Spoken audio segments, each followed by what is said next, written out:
years ago, I saw a very clever magician do a wonderful trick. Took a pack of cards and he laid out on a little clear stand like this 1, 2, 3, 4, 5. I'll make a little more room. Just 6 cards. And then he picked them up again. 1, 2, 3, 4, 5, 6. And he threw away 1, 2, 3.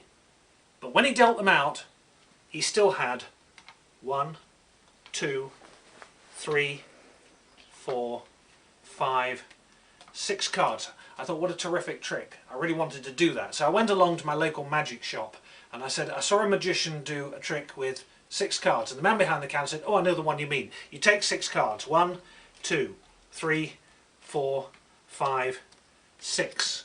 And you throw away 1, 2, 3. But when you deal them out again, you still have 1, 2, 3, 4, 5, 6 cards. I said, that's the trick I want. Absolutely brilliant. He said, we don't stock it. I said, why not? He said, well, think about it. It doesn't work.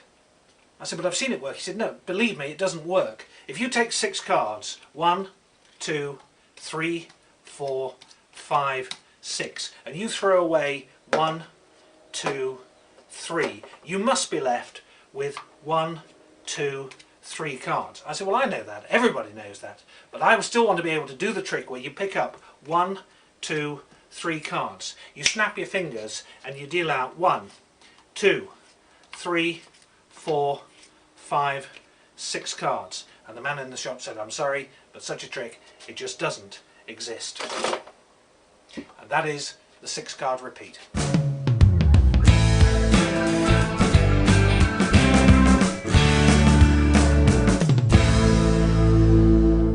So this is the explanation for the 6-card repeat, and credit goes to Sam Burland or Sam Burland. It appears in Tarbell, the Tarbell course, and for this, although it's called 6-card repeat, you're actually going to need 15 cards. So I'm just going to run through what it is you need and then how to set it up.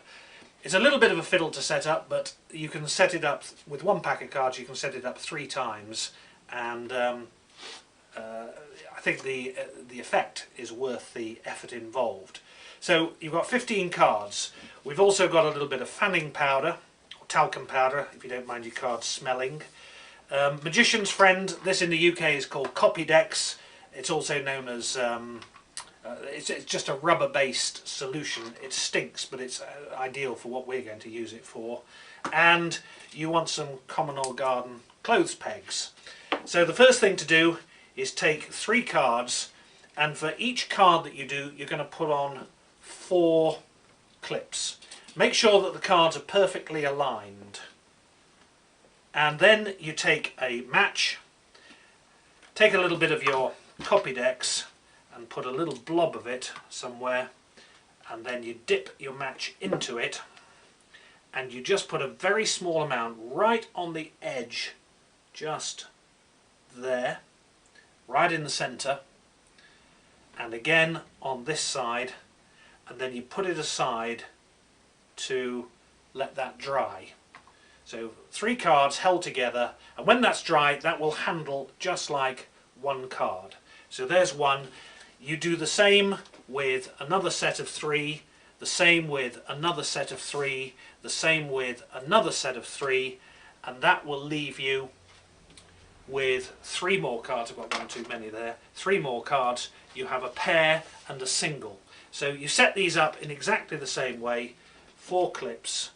1, clothes pegs I should say, 2, 3 and 4. Now this is the second set.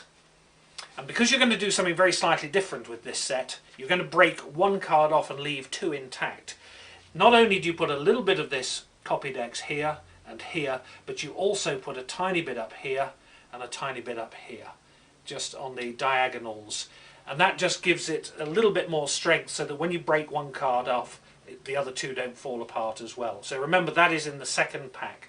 So when you've done all that, you will end up with a situation that I've got here with your complete set. So if I just move these out of the way, I'm now going to show you how to actually handle the cards themselves. Useful to have a little box or something like that into which you can keep all the props. And when you take off the clips, then just on each one take a little of the fanning powder with some cotton wool and dab it on, and this stops the cards sticking one to another. So you end up with a situation where you've got 3 cards held together, but it handles like one card. So the setup is, we have got one single one at the bottom, then a pair, then 3, then 3, then 3, and remember this is the one with the extra bits of glue on them, and one more.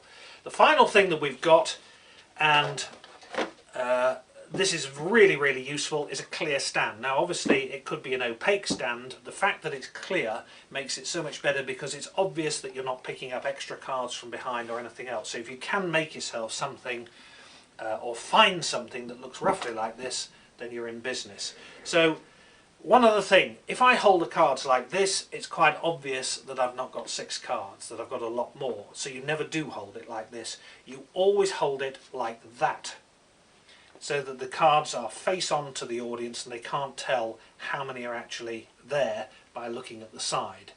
And you always take them in the same way. Now at the moment I'm not going to split the cards at all. So we take number 1, we take number 2, number 3, number 4 and number 5. And if you've already watched the film of this before the explanation, you'll see that I did exactly this last time. I dealt out 5 cards, leaving no room for the 6th card. Why? So that with one finger you can simply move the cards along, and it aids the idea that these are all single cards. You and I know they're not, but they certainly look as if they're single. And finally the 6th card goes down. So when you are dealing, and I'm going to talk directions from my angle because I'm standing here behind the cards, you always deal from the top of the pack and you start at the left and work towards the right. But when you pick up, as I'm about to do now, you pick up from the right and work towards the left, so that the cards are always kept in the same order. So here we go, I'm picking up the single, now the double, 3 cards as 1, 3 cards as 1, 3 cards as 1 with the extra bits of glue on, 3 cards as 1. So now I'm still handling them in exactly the same way. And what I'm going to do now, and this is a little difficult to explain, but I'll try to do so, I'm going to pull up with this finger and push down with my thumb, and that's going to break the packet. So I'm going to pull up with one finger, push down with the thumb, so I take 1 and I've broken that off the packet now. 1, 2, and that's a single card, 3. So now if I was to spread them out, you would actually see that I've got a single, a double, 1, 2, 3 packs. In order to make it 6 cards again, I'm going to break 1 card off this and leave 2 intact. Remember, that's why we put the extra glue in the 2 opposite corners. So I break off 1 card, always deal to your left.